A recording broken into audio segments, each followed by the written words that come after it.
Oi, pessoal! Hoje vamos começar a falar sobre as rebeliões na América Ibérica. E vai começar nessa aula e vai se prolongar para a próxima semana. Então, primeiro de tudo, vamos entender o seguinte: a América Ibérica. O que é isso?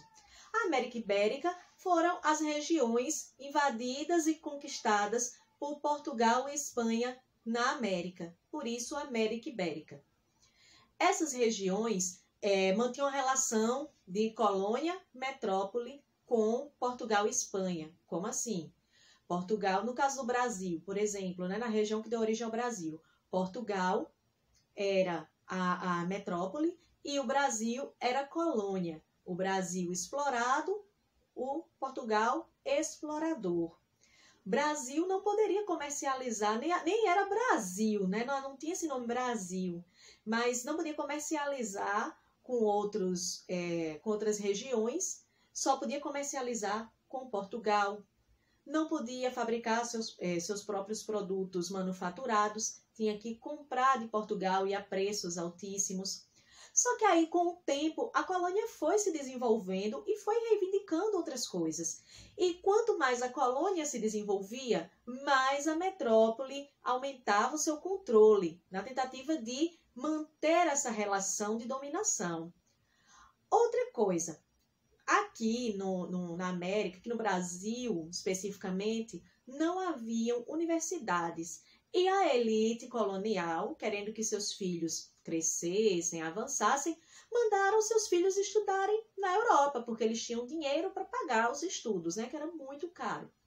E o que acontecia? Ao chegar na Europa, esses filhos da elite entraram em contato com as ideias iluministas na época.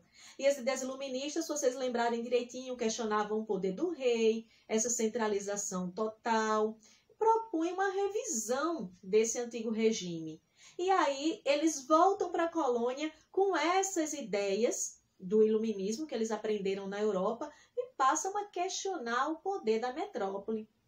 Agora a gente tem que ter muito claro o seguinte: essas rebeliões nesse período não pode se dizer que era uma rebelião brasileira. Como assim? Porque a ideia de Brasil como país, como identidade, como pertencimento, ainda não havia sido construída, ainda não existia. O que houve foram rebeliões locais, rebeliões regionais.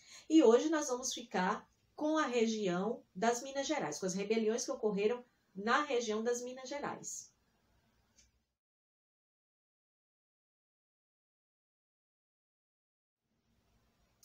Quando os bandeirantes paulistas descobriram ouro na região das Minas Gerais, aconteceu uma verdadeira corrida para lá. Muitas pessoas desejavam enriquecer através da exploração das minas de ouro, até porque era um interesse desde que os portugueses chegaram ao Brasil. Tem lá na carta de Pero Vaz de Caminha que ele não encontrou logo de cara nem ouro, nem nenhum metal, enfim. Era de grande interesse que se encontrasse esses metais preciosos, até porque as colônias da Espanha já estavam produzindo prata e outros metais preciosos há muito tempo, já estava tendo extração há muito tempo. Então, quando se encontrou reservas auríferas no Brasil, foi uma verdadeira corrida do ouro aqui. Vieram pessoas de várias regiões. E os paulistas, os bandeirantes paulistas, que foram quem acharam as minas, eles se achavam no direito de serem os únicos exploradores dessas minas de ouro. Para a coroa portuguesa, quanto mais pessoas explorassem, melhor, porque aí teria mais imposto, né? Mais imposto para o rei de Portugal. Então, eles não deram exclusividade para quem encontrou. E aí, os paulistas, eles começaram a chamar os forasteiros, as pessoas que vinham de outras regiões para explorar ouro nas Minas Gerais, de emboabas, forasteiros, os de fora. E aí houve uma série de conflitos entre esses paulistas, que queriam a exploração das minas só para eles, e os emboabas, que vinham também em busca de enriquecimento. Os conflitos foram crescendo, se acirrando bastante, mas os emboabas, por serem maioria, acabaram vencendo esse conflito. Os paulistas acabaram retornando para sua região, e isso levou a coroa portuguesa a intervir de forma a criar uma capitania separada, capitania das Minas de São Paulo e Minas Gerais, separado do Rio de Janeiro, e posteriormente também criar a separação da capitania de São Paulo e de Minas Gerais de forma independente uma da outra.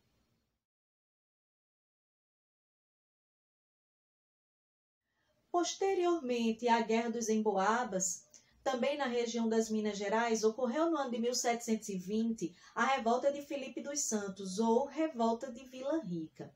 Tudo começou a partir do ano de 1719, quando a coroa portuguesa, para conter o contrabando de ouro, acabou proibindo a circulação de ouro em pó na região das Minas Gerais. E para isso, eles criaram as chamadas casas de fundição. O ouro deveria ser levado para lá e ser fundido, ser feito em barra. Com isso, eles na própria casa de fundição, que pertencia ao governo de Portugal, eles já retirariam a parte do tributo para Portugal, evitando assim que as pessoas escondessem o ouro. Na época tinha esse costume de esconder em vários locais, inclusive, não sei se vocês já ouviram falar a expressão, fulaninha é um santinho do pau oco. O que é isso? Uma pessoa que se faz de santa, se faz de tudo bem, de que eu sou correta, mas que não é bem assim, né? De santo não tem nada. Essa expressão surgiu nessa época, porque os santos eram de madeira e muitas pessoas faziam um buraco no santo e ali escondia ouro, escondia joia e muitos escondiam ouro em pó e contrabandeavam ouro em pó ali nesse santo do pau oco, certo? Daí vem essa expressão.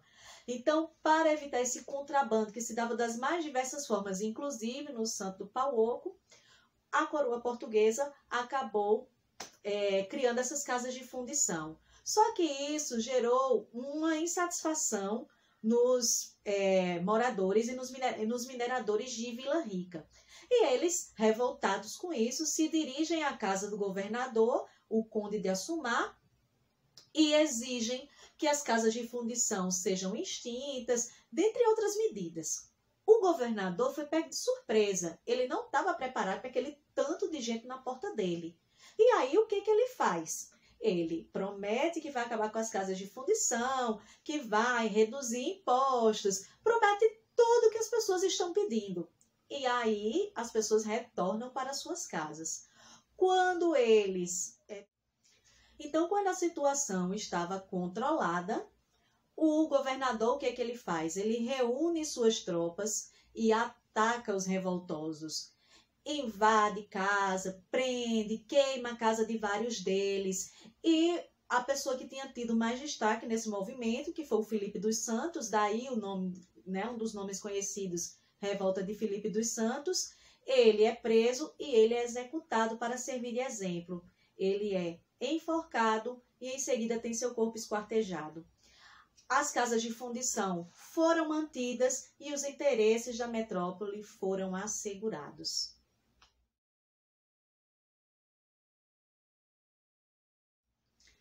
Anos depois da revolta de Vila Rica, no ano de 1789, ocorre também na região das Minas Gerais um movimento que ficou conhecido como Conjuração Mineira.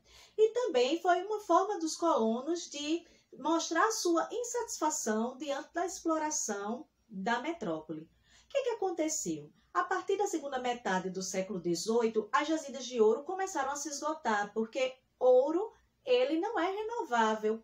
Ele não é como uma plantinha, que você coloca semente e a plantinha nasce e cresce. Uma vez que você tira, não vai nascer outro ouro ali. Então, chega um momento que a situação, as jazidas vão se esgotando. E aí, os mineradores, eles não tinham como pagar sempre a mesma quantidade de impostos, já que as jazidas estavam se esgotando.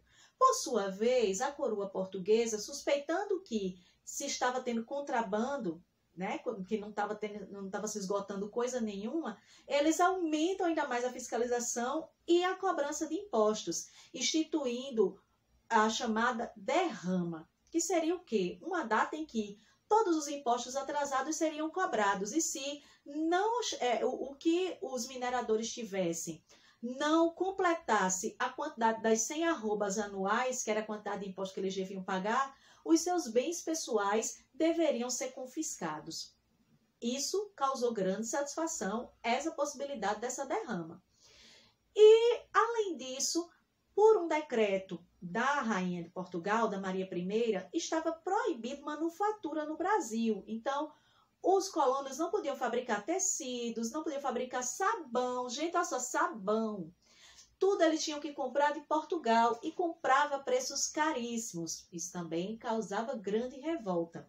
Lembra que eu falei no início da videoaula que os filhos da elite foram estudar fora.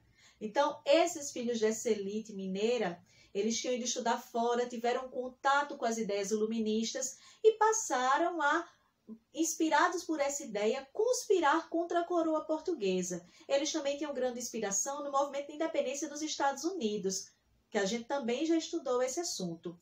E começaram a tramar um movimento para tomar o governo, declarar a região de Minas Gerais uma república independente com a capital na cidade de São João del Rei, criar uma universidade na região para que os filhos de elite não precisassem mais ir para a Europa, e a região sendo independente de Portugal também não estaria mais submetida a pagar impostos. Como a maior parte de quem estava nessa conspiração pertencia à elite, eles não tinham interesse na abolição da escravidão, certo? Por quê? Porque a maior parte deles fazia uso, sim, da mão de obra escravizada. E aí seria uma desvantagem para eles abolir a escravidão. Só que esse movimento nem chegou a acontecer. Ele acabou sendo delatado, um dos envolvidos nessa conspiração. Ele delatou o movimento em troca do perdão de suas dívidas. Tá? Olha aí a delação premiada, né? Ele fez uma delação premiada, entregou os seus companheiros em troca do perdão de suas dívidas e teve, de fato, suas dívidas perdoadas. Todos os conspiradores foram presos, julgados e condenados ao degredo. Degredo é a expulsão, eles foram expulsos do Brasil.